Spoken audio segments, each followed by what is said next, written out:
c'est le comité départemental de la sécurité civile qui regroupe donc les services de l'État, police, gendarmerie, les services techniques de l'État, le DREAL, les DTM, et puis les sapeurs-pompiers, les associations, les élus et tous les acteurs qui s'occupent de sécurité civile. L'objectif, c'est de faire un point sur les sujets de sécurité civile, donc on le réunit une fois par an.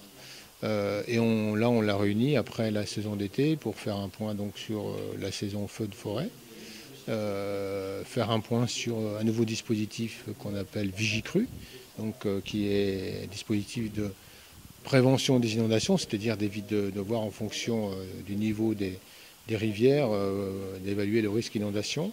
Et puis on revient sur un point qui est celui de l'élaboration des plans communaux de sauvegarde. Les communes qui sont soumises à un plan particulier d'intervention, que ce soit un plan de prévention, prévention du risque inondation, du risque feu de forêt, ou qui ont un établissement particulier sur leur territoire, sont tenus de mettre en place un plan communal de sauvegarde, c'est-à-dire qu'ils doivent dans ce plan prévoir en fait avoir une liste de personnes par exemple à prévenir, les moyens mobilisés, éventuellement s'ils ont des réserves communales, d'avoir la composition de cette réserve avec les noms, les numéros de téléphone de manière à pouvoir mobiliser très rapidement tous les moyens en cas d'une éventuelle crise.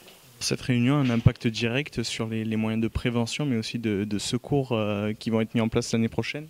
Alors on tire toujours les leçons à chaque fois qu'on a des événements qui touchent à la sécurité civile. On fait ce qu'on appelle toujours des retours d'expérience et on adapte à chaque fois. Alors on a une série de plans.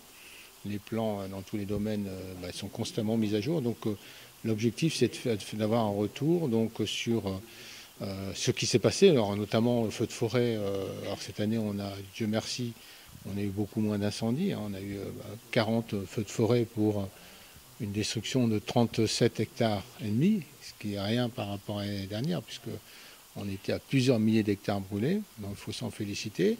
Les conditions météo nous ont beaucoup aidés. On revient aussi sur un sujet qui est sujet de préoccupation, c'est la fermeture des massifs quand il y a un risque très fort ou un risque très sévère de vent, donc notamment le massif des Agréates. Là aussi, il faut se féliciter qu'on n'ait fermé que 2 jours sur la saison, alors que l'année dernière, on était à une vingtaine de jours sur la saison. Donc on revient et on adapte à chaque fois, on tire les enseignements de ce qui s'est passé pour adapter à chaque fois nos dispositifs.